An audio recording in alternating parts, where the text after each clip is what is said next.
အခုချိန်မှာတော့ Maya ဒီ Infinity ကိုပေးရတော့မပေးတော့ပါဘူးအဲ့ဒီနေရာမှာကျွန်တော်တို့ပဲ game ဆော့ရင်ကောင်းမလဲဆိုတော့ကျွန်တော်ဘက်ကနေပြီး Maya ဒီပြီးတဲ့ game ကိုကျွန်တော်ဆော့ဖို့အကြံပြုပါရယ်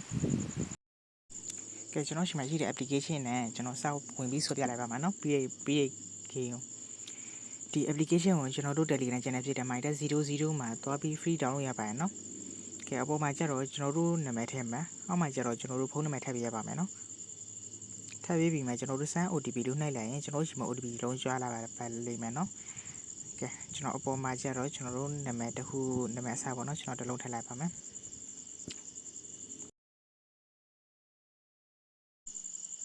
ကဲကျွန်တော်ဒီမှာဖုန်းနံပါတ်ထည့်ဖို့ဆိုရင်ကျွန်တော်ဒီမှာ OTP ပေါ့နော်ကျွန်တော်ဒီမှာဖုန်းပေါ်မှာကြားတဲ့ OTP ကိုကျွန်တော်ဒီမှာထည့်ရပါမယ်နော်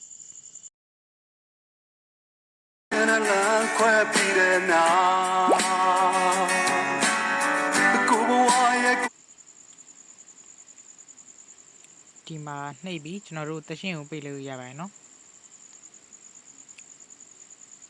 ကဲကျွန်တော်ရှိမှာတော့ဒီမှာ Maya ID Infinity game ကိုဆော့လို့ရပါတယ်ပြီးတော့ကျွန်တော်ပြောတဲ့ game ကိုလည်းဆော့လို့ရပါတယ်ဒီမှာနောက်တစ်ခု game ရှိမယ်ပြီးတော့ဒီမှာ Maya လည်းရှိမယ်ဒီထဲမှာရှိသမျှ game တွေကြောင့်သူတို့ကဒီမှာ help ပါရှင်းနေလာပါတယ်နော်ဒီ game တွေကိုဆော့ပြီးကျွန်တော်တို့ MB တွေ point တွေကျွန်တော်ယူလို့ရပါတယ်နော်ကဲကျွန်တော်ပြီးတဲ့ game ကိုစဆော့လိုက်မယ်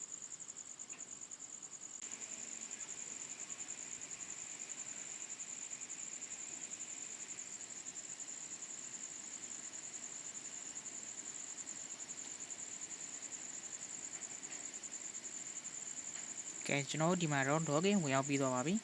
ကဲအခုကျွန်တော်ဒီမှာပြသပေးမှာပါနော်ကျွန်တော်ဒီမှာဘာတွေလုပ်လို့ရတယ်ဆိုတော့ဒီမှာတော့ကျွန်တော်တို့ lucky draw ရှိမယ်ဒီမှာတော့ဒါကတော့ကျွန်တော်တို့ဒီထဲမှာ AN ဟိုနေပေါ့ခေါင်းဆောင်တစ်ခုအကယ်လို့ဒီမှာပေါ့နော်ဒီမှာတာကိုဖွင့်ထားမယ်ဆိုရင်ခေါင်းဆောင်လေးရမယ်ဒီမှာကျတော့ကျွန်တော်တို့ဆော့လို့ရပါတယ်အဓိကတော့ကျွန်တော်ဒီမှာဟိုနေပေါ့နော် lucky draw ပဲဖြစ်ပါတယ်အခုကျွန်တော်ဒီထဲမှာဘာတွေရှိရဆိုတော့ကျွန်တော်ဝင်ပြပေးမယ်နော်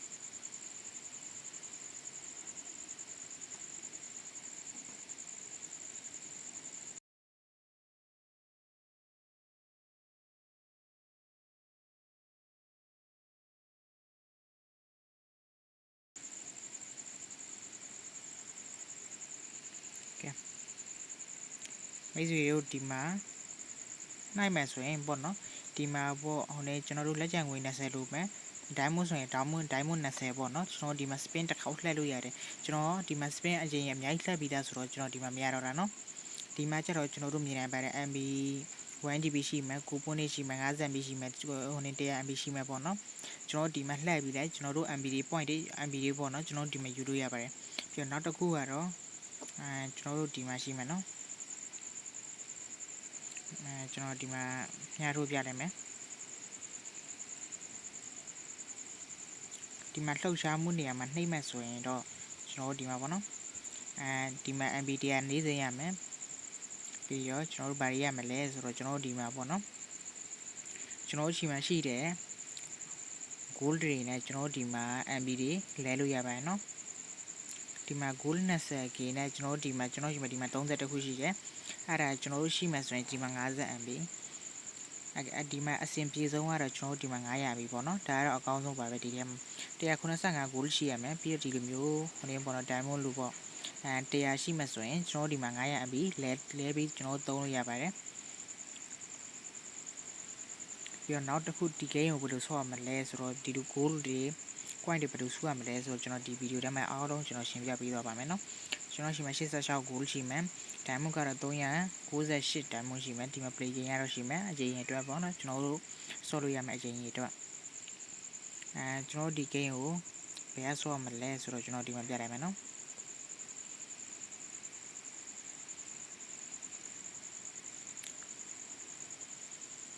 ဒီမှာ PVE ဆိုတဲ့ဟာလေးကိုဒီမှာပေါ့နော် PVE ဆိုတာဟာလေးကိုကျွန်တော်တို့နှိပ်လိုက်မယ်ဆိုရင်ကျွန်တော်တို့ဒီ game ဆော့လို့ရပါတယ်နော်ဒီမှာအချိန်ခဏယူပါလိမ့်မယ်ဒီမှာ loading ပြီးတိုင်းနဲ့ကျွန်တော်တို့ game စားဆော့လို့ရပြီနော်ဒီထဲမှာ